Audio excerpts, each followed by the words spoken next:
We now want to go into engagement strategies for the last 10 or so minutes or 20 minutes to really catch you guys up on what sort of engagement strategies you can use to help make your videos travel on the internet, help you gain virality. And Sameer's got a list, in fact, that help with this. The first one being headlines.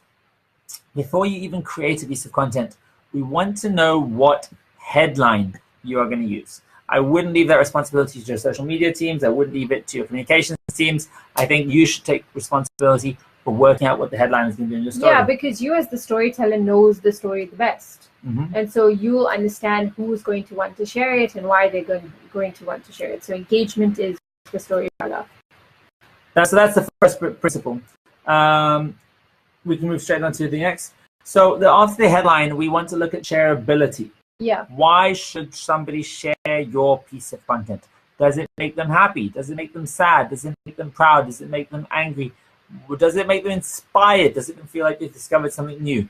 Understanding why people share a piece of content is very, very important.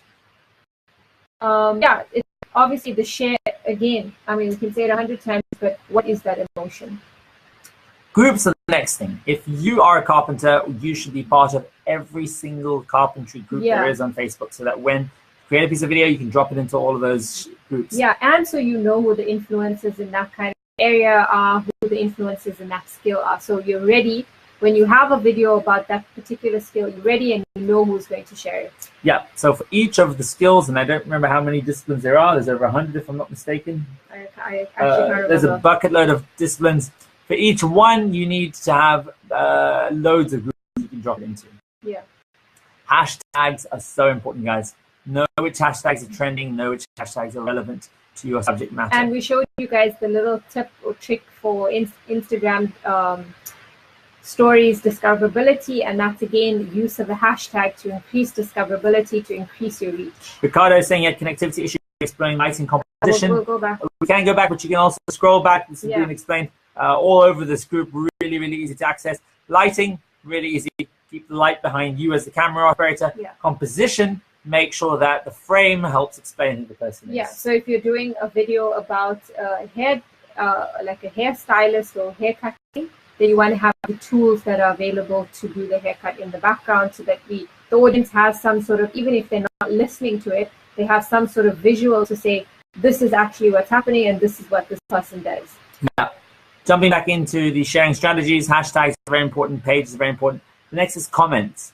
We need to create content that creates comments. Yeah. So asking the right headline will create the right comments. And then also don't forget to reply to comments. People don't do this very often, and yes, it's very time consuming and it takes a long time to have a lot of comments, but it's worth it for that engagement, because the way that social media works, the way that places like Facebook work is actually pretty easy, where they prioritize the content that people are talking about. So the more you reply and the more someone replies to you, the more people are talking about that video and the higher it will be prioritized. So you want to really work that comment section and reply to everyone and have those constructive conversations. Influencers. The next point is, for every discipline, have a list of influencers that are passionate about that subject matter. If we are talking about the automobile industry, car industry, find a bunch of people that are likely to share that content, that have got huge followings. Every single person that is creating content and listening right now, all 19 of you, you should have a list of influencers that are passionate about the stuff that you're publishing about. And you'll find those influencers within those groups as well.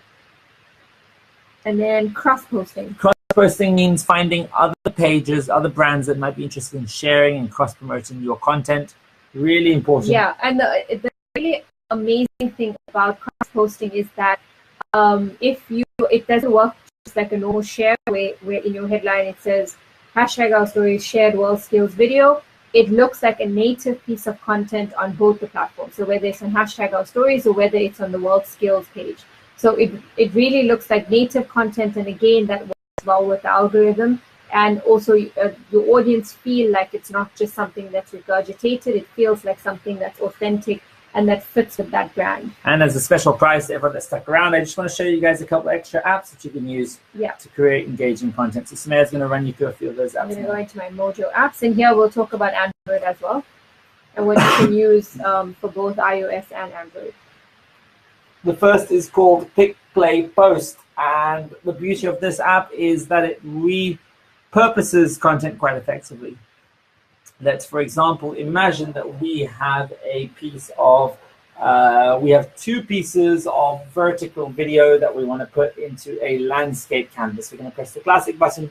We're going to click on one by one at the bottom. Yeah, so here, so right here where it says select ratio, that's where you can choose whether you want your the video to be widescreen for YouTube, full screen for Instagram. So you choose here. I'm going to choose square.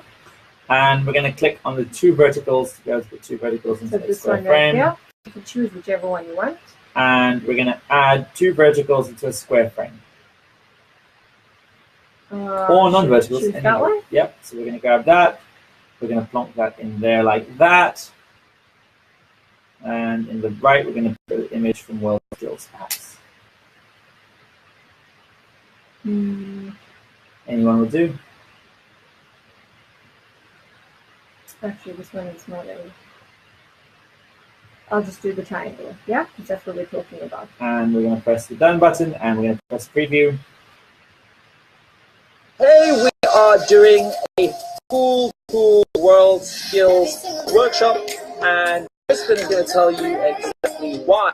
I'm in Abu Dhabi. I can't speak to you live from Abu Dhabi, Facebook.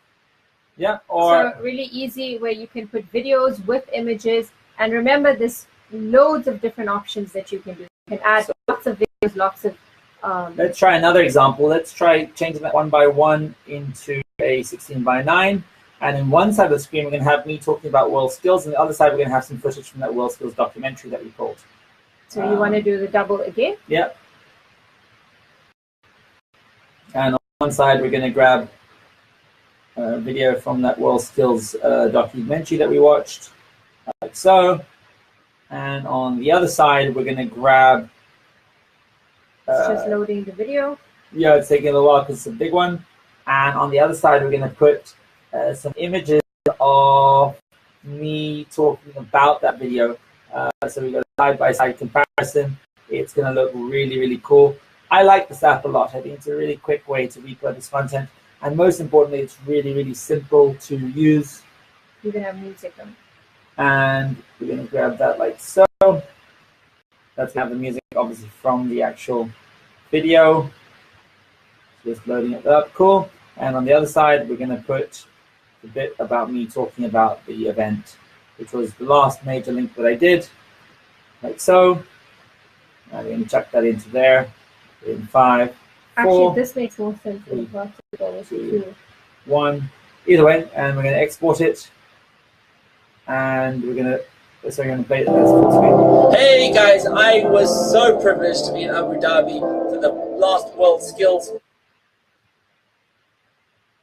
You have to export it. Hey guys, Okay. Might take a while to export. And I'm going to share that, and I'm going to do the lowest quality just for... Oops. And just for the purpose of demonstration, we're going to do minimize that and take out a render of that. It'll take a couple seconds to render out.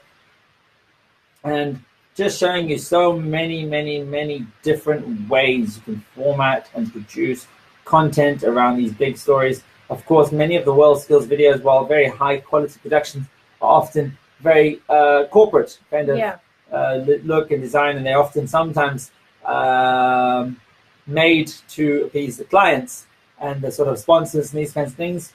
Of course, you guys would be able to do it in a very more edgy way for your audience. Felja, use a WorldSkills video. Can you do it without having any rights on it?